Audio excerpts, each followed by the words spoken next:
Assalamualaikum warahmatullahi wabarakatuh. Selamat pagi anak-anak. Bagaimana kabar kalian hari ini? Nah, baik langsung saja ya untuk mempersingkat waktu dan juga untuk mengejar materi yang tertinggal pada mata pelajaran sosiologi di bagian bab 2. Nah, pada hari ini Ibu akan menjelaskan secara singkat tentang materi masalah sosial yang mana materi tersebut adalah pembahasan bab kedua di kelas 11. Nah, ini juga sebagai bahan yang akan dijadikan materi untuk penilaian tengah semester atau ulangan tengah semester minggu depan. Jadi, di sini Ibu mohon dari penjelasan singkat yang Ibu berikan, kalian bisa mengeksplor lebih banyak materi atau pengetahuan tentang masalah sosial. Di sini Ibu akan memberikan penjelasan secara pengantar atau intinya untuk memancing kalian bisa mengeksplor lebih dalam. Nah, untuk pemberian materinya ini, Ibu mengacu pada handout materi yang udah Ibu berikan ke kalian. Pada minggu lalu Ibu sudah kirim. Nah, Ibu harap di sini kalian juga sudah mendownload dan mempelajari, jadi nggak kosong banget gitu. Nah, baik langsung aja di sini, yaitu tentang masalah sosial. Yang pertama, apa sih masalah sosial? Gitu. Nah, masalah sosial banyak sekali ahli sosiologi yang mengemukakan tentang masalah sosial. Ada Vincent Parillo, Martin Weinberg, dan sebagainya. Serta ada ahli Indonesia yaitu Sutomo dan Suryono Sukanto.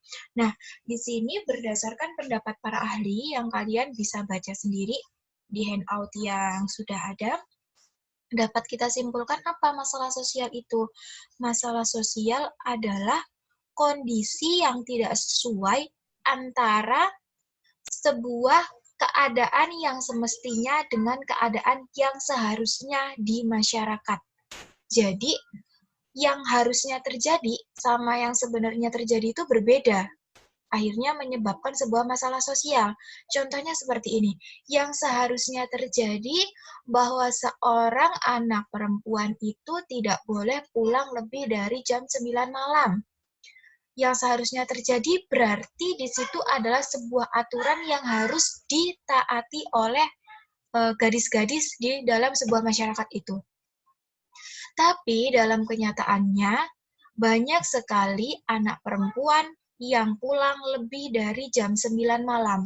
Nah, di sini kan berarti nggak sesuai antara yang seharusnya yang ditetapkan oleh norma atau aturan dengan keadaan yang sebenarnya terjadi. Nah, inilah yang disebut sebagai sebuah masalah sosial.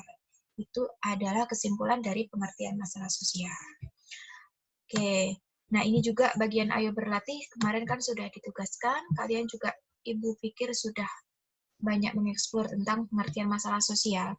Nah, selanjutnya tentang faktor penyebab masalah sosial. Apa sih yang menyebabkan masalah sosial? Kenapa sih kok ada masalah sosial? Kayak gitu. Nah, di sini kita ada penjelasan tentang suatu hal yang menentukan sebuah masalah itu bisa nggak disebut sebagai masalah sosial.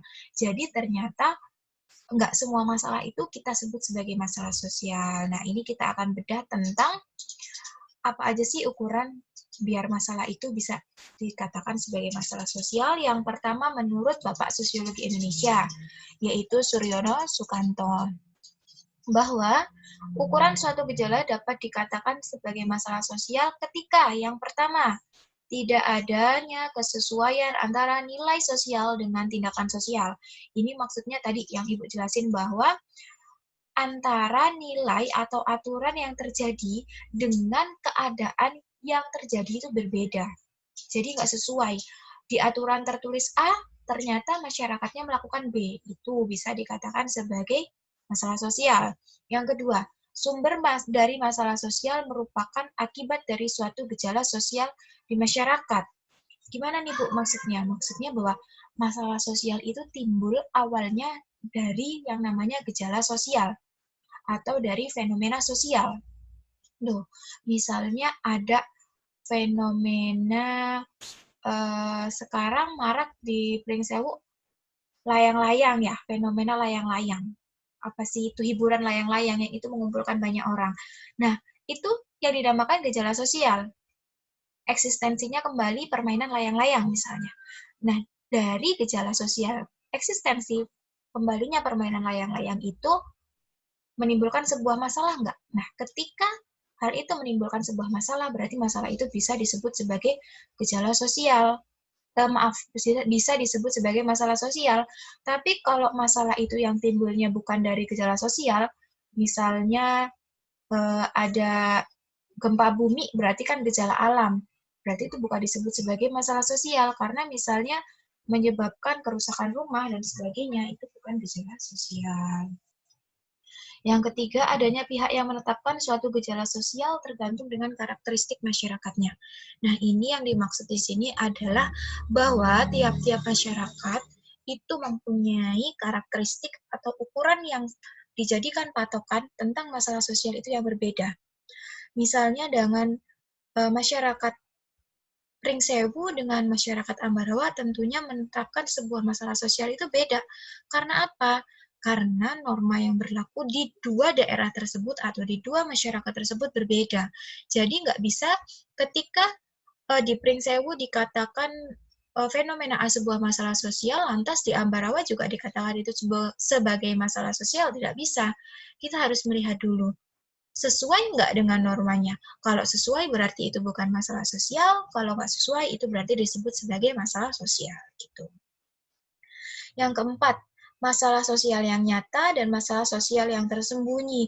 Nah, ini maksudnya bahwa masalah sosial yang terjadi di masyarakat itu ada dua jenis. Yang pertama adalah masalah sosial yang nyata atau dalam bahasa sosiologinya disebut sebagai masalah sosial manifest. Jadi masalah sosial itu bisa dilihat nih sama kita dengan menggunakan indera kita.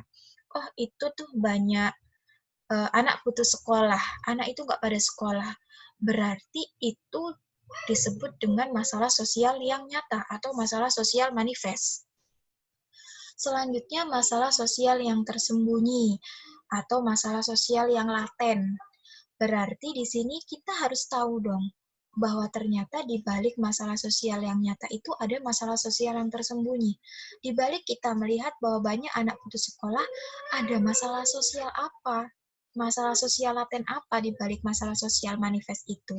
Wah, ternyata ada masalah sosial dari tingkat kemiskinan keluarga atau adanya rendahnya keinginan untuk maju, itu juga sebagai masalah sosial. Nah, perlu diketahui juga bahwa masalah sosial laten itu lebih bahaya daripada masalah sosial yang manifest. Kenapa, Nak? Karena kalau manifest, kalau kelihatan kita mudah nyari solusinya nih. Tapi kalau yang nggak kelihatan, kita bakal bingung gitu. Kita harus cari tahu dulu akarnya kenapa. Atau sebenarnya bagaimana, baru kita menetapkan atau mencari sebuah solusi. Itu makanya kenapa masalah sosial laten itu lebih sulit dan lebih berbahaya, karena satu masalah sosial laten yang nggak ketahui bisa menyebabkan banyak masalah sosial lainnya. Gitu. Yang yaitu perhatian masyarakat pada masalah sosial. Ini maksudnya, masyarakat itu merasa nggak terganggu atau tidak nyaman dengan masalah itu. Kalau masalah itu hanya dirasakan tidak nyaman bagi satu orang atau dua orang, itu bukan disebut masalah sosial. Tapi ketika masalah itu sudah dirasakan tidak nyaman oleh sebagian besar masyarakat dan membutuhkan sebuah penanganan, itu yang namanya masalah sosial atau perhatian masyarakat. Gitu. Yang terakhir, ada sistem nilai dan perbaikan dari suatu masalah sosial. Jadi ketika ada masalah, terus masyarakatnya itu berusaha membenahi baik itu norma masyarakat, aturan di masyarakat, berarti itu disebut sebagai sebuah masalah sosial. Kalau dia tidak berkaitan dengan pembenahan sistem nilai atau aturan di dalam masyarakatnya, itu bukan disebut sebagai sebuah masalah sosial. Oke, itu adalah ukuran masalah sebagai masalah sosial menurut Suryono Sukanto. Nah, ini juga ada beberapa ahli yang mengemukakan ukuran tentang masalah menjadi masalah sosial. Ada Robert Clarkson, ada Raphael Selznick, mungkin bisa kalian pahami sendiri karena secara umum yang sering banyak dipelajari atau yang sering banyak keluar adalah ukuran masalah sosial menurut Suryono Sukanto. Tapi nggak ada salahnya dong, kalian juga mempelajari atau memperdalam menurut para ahli lain. Nah, selanjutnya nih, di sini kita akan masuk ke dalam macam-macam masalah sosial. Nah, jelas banget. Kan tadi Ibu udah jelaskan di awal. Pokoknya yang masuk ke dalam masalah sosial itu ketika ada yang nggak sesuai antara yang seharusnya terjadi dengan yang sebenarnya terjadi di masyarakat. Contohnya apa? Sangat dekat dengan kita. Yang pertama adalah kemiskinan. Jelas banget kemiskinan itu adalah sebuah masalah. Karena apa? Ada nggak orang yang mau hidup miskin?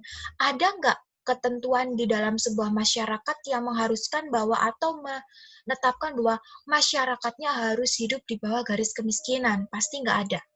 Yang seharusnya terjadi pasti ditetapkan bahwa masyarakat harus hidup di atas sebuah kesejahteraan. Tapi ternyata pada kenyataannya nggak semua itu bisa terjadi. Yang akhirnya menyebabkan sebuah kemiskinan, maka dari itu kemiskinan disebut sebagai masalah sosial. Oke. Sudah di yang pertama kemiskinan.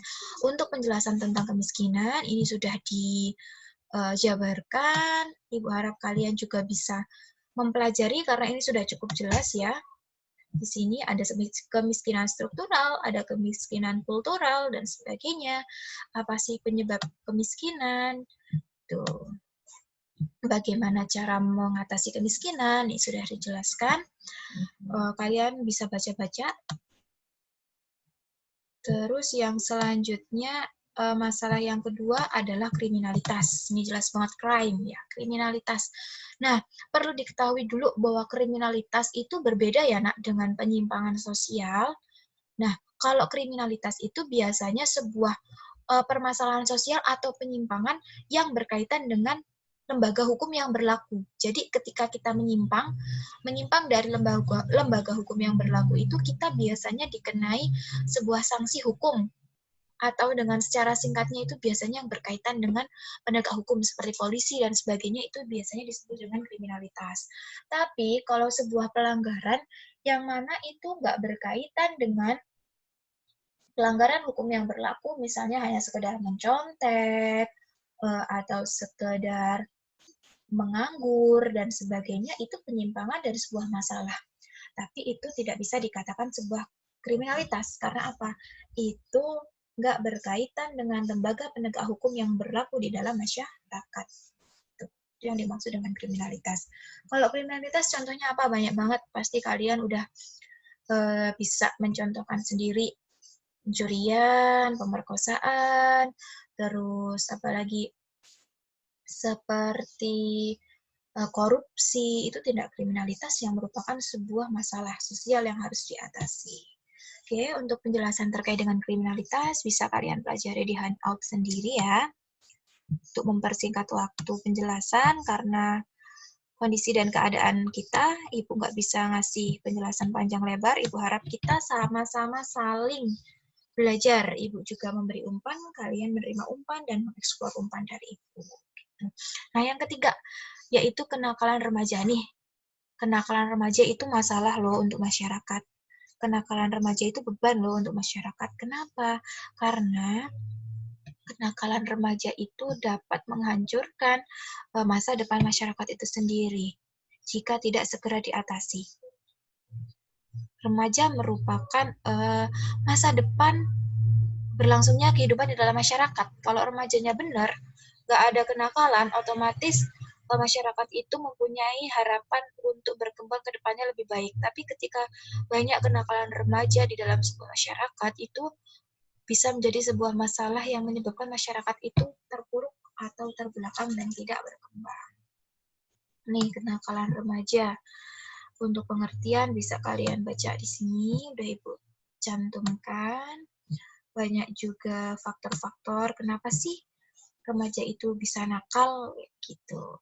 Nah, lagi-lagi untuk yang menjadi ukuran nakalnya itu gimana sih bisa dimaksud dengan kenakalan remaja, itu tergantung daripada masyarakat itu memperhatikan kenakalan itu menjadi sebuah masalah atau tidak. Tapi secara umum kenakalan remaja itu disebut sebagai sebuah masalah sosial. Oke. Nih ada bentuk-bentuk kenakalan remaja yang secara umum terjadi, itu bisa dibagi menjadi 3. Ada kenakalan biasa seperti suka berkelahi, suka keluyuran, membolos sekolah, pergi dari rumah tanpa pamit, dan sebagainya. Bisa juga pada kenakalan yang menjurus pada pelanggaran kejahatan. Seperti mengendarai sepeda motor tanpa SIM, itu pelanggaran. Mengambil barang orang tua tanpa izin, dan sebagainya. Atau yang sudah lebih parah, yaitu kenakalan khusus seperti penyalahgunaan narkotika, hubungan seks di luar nikah, dan pemerkosaan. Nah, ini untuk kalian anak-anak ibu yang masih pada remaja, masa depan kalian ada di tangan kalian, dan masa depan masyarakat, negara ada di tangan kalian. Oke. Ibu harap kalian bisa menghindari apa yang dimaksud dengan kenakalan remaja hingga kalian bisa menjadi orang sukses. Tuh. Terus yang selanjutnya langsung saja kita masuk ke masalah yang selanjutnya. Dalam handout ini mungkin hanya beberapa yang Ibu cantumkan, tapi masih banyak sekali masalah sosial yang bisa kalian temukan di lingkungan sekitar kalian. Ada pengangguran mungkin, ada ketimpangan sosial. Ketimpangan sosial itu adalah ketika ada dalam masyarakat itu contohnya ada yang sangat kaya, sedangkan tetangganya banyak yang sangat miskin, itu yang tidak merata itu dinamakan ketimpangan sosial. Itu juga disebut sebagai masalah sosial. Atau juga ada perceraian atau disorganisasi keluarga, itu juga masalah sosial. Jadi banyak sekali masalah sosial di lingkungan sekitar kita yang harus kita coba selesaikan sebagai anggota masyarakat yang baik. Jika tidak bisa, kita jangan menyumbangkan masalah baru di dalam masyarakat. Kenapa? Karena ternyata masalah sosial itu mempunyai dampak yang berantai. Nah, di sini dampak masalah sosial. Bahwa ternyata masalah sosial di masyarakat itu mempunyai dampak. Apa aja dampaknya? Yang pertama, mempengaruhi tingkat kriminalitas. Jelas. Masalah sosial kemiskinan nih. Nggak punya beras, mau makan, nggak bisa. Nggak punya uang, mau membiayai pendidikan, nggak bisa. Akhirnya, ketika kemiskinan, pengangguran, ketimpangan ekonomi itu dibiarkan tanpa adanya penyelesaian, itu bisa menimbulkan kriminalitas, jelas. Karena nggak punya uang, gimana mau makan? Akhirnya mencuri, dan sebagainya. Akhirnya dari masalah sosial satu, timbul masalah sosial yang baru, berantai, itu yang dinamakan berantai. Yang selanjutnya menyebabkan kesenjangan antara orang kaya dan orang miskin. Jelas, Ibu tadi udah jelaskan kan, kalau itu menimbulkan ketimpangan sosial atau kesenjangan antara orang kaya dan orang miskin.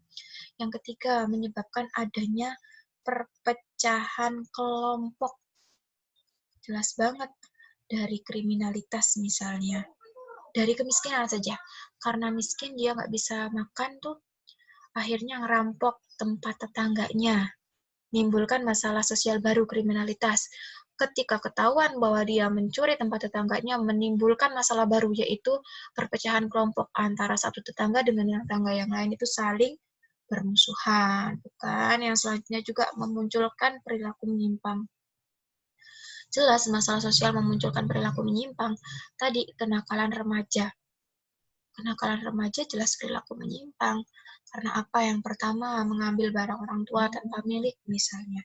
Itu jelas perilaku menyimpang. Yang selanjutnya ada meningkatnya pengangguran dan sebagainya. Itu nanti dampaknya bisa kalian explore di dalam materi masalah sosial ini secara mandiri. Oke. Yang selanjutnya juga nih dampak negatif masalah sosial di masyarakat juga ternyata bisa mendorong munculnya pengaruh positif di masyarakat. Contohnya apa?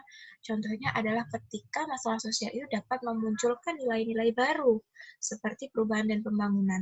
Misalnya karena banyak sekali masyarakat miskin yang tidak bisa berobat.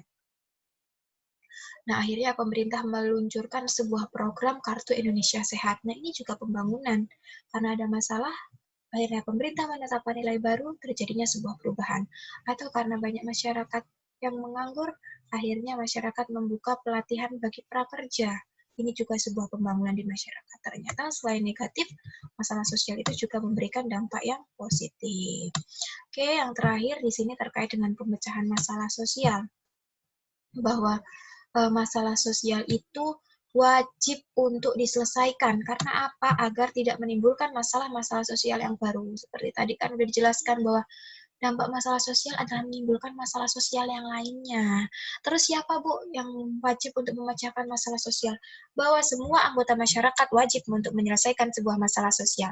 Dan ketika tidak bisa menyelesaikan, atau minimalnya kita tidak menyumbangkan masalah sosial yang baru. Gitu. Nih, ada menurut George Alan Berg bahwa ketidaksanggupan untuk memecahkan masalah sosial dikarenakan beberapa faktor. Di sini ada 2 faktor. Terus menurut Sutomo nih, bahwa masalah sosial itu dapat dipecahkan oleh beberapa pihak. Yang pertama oleh negara, jelas yang di sini oleh pemerintah. Tadi misalnya untuk mengatasi kemiskinan, dikelompokkan PKH ya, PKH bantuan langsung tunai, untuk pendidikan dikeluarkan KIP itu oleh negara. Berarti kalau berbasis negara di sini yang menjadi pemecah adalah pemerintah melalui kebijakan-kebijakan sosialnya. Tuh. Yang selanjutnya berbasis masyarakat. Siapa, Bu? Masyarakat kita semua. Di sini bahwa kita semua adalah masyarakat yang wajib memecahkan daripada masalah sosial di lingkungan kita. Di mana masyarakat itu wajib mampu mengelola dan memecahkan masalah sosial agar kesejahteraannya lebih tinggi. Bagaimana, Bu, caranya masyarakat memecahkan masalah sosial? Yang pertama, bisa melalui mengembangkan sistem sosial yang kondusif. Artinya kita menciptakan sistem sosial yang baik. Kita tidak menyumbangkan hal-hal buruk di masyarakat. Itu sudah sangat cukup untuk memecahkan sebuah masalah sosial atau sebagai tidak menyumbangkan masalah sosial.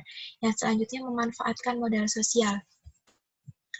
Modal sosial itu apa, Bu? Modal sosial itu adalah keterikatan antara unsur-unsur di masyarakat. Jadi kita harus pintar-pintar memanfaatkan dan mentaati modal sosial, mulai dari norma.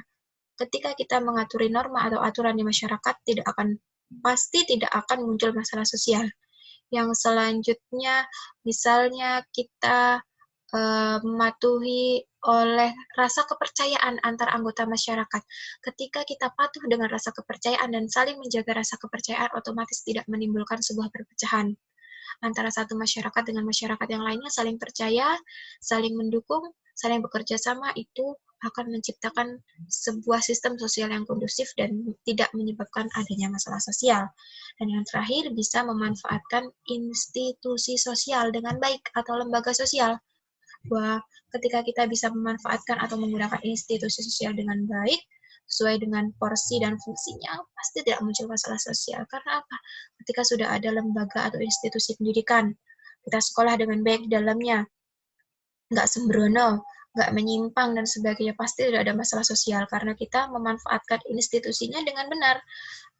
Ada puskesmas sebagai institusi kesehatan, kalau sakit ya datang ke puskesmas, menggunakan anjuran pemerintah yang sudah dilakukan. Kalau nggak punya, pakai KIS, Kartu Indonesia Sehat, dan sebagainya. Itu sudah sangat meminimalisir adanya masalah sosial. Oke, anak-anak, mungkin itu penjelasan singkat, sangat singkat dari Ibu terkait dengan materi masalah sosial. Karena keterbatasan waktu dan juga pertemuan, akhirnya kita membahas materi ini dengan sistem kebut, ya kan? Mungkin juga banyak dari kalian yang tidak paham penjelasan Ibu karena terlalu belibet dan sebagainya. Ibu mohon maaf, tapi semoga dari penjelasan ini sedikit banyak bisa membantu kalian dan juga bermanfaat untuk kalian. Apabila nanti di dalam ketika kalian belajar untuk penilaian tengah semester, baik di bab kelompok sosial atau di bab masalah sosial, ada yang nggak paham, Ibu dengan senang hati untuk membantu atau menjelaskan lagi, kalian bisa menghubungi Ibu via WhatsApp. Oke? Nah, mungkin itu saja yang dijelaskan melalui video ini, biar nggak memakan waktu lama, memakan kuota lama juga untuk kalian, kuota yang banyak kemakan juga untuk kalian. Terima kasih atas perhatiannya, semoga bermanfaat. Wassalamualaikum warahmatullahi wabarakatuh.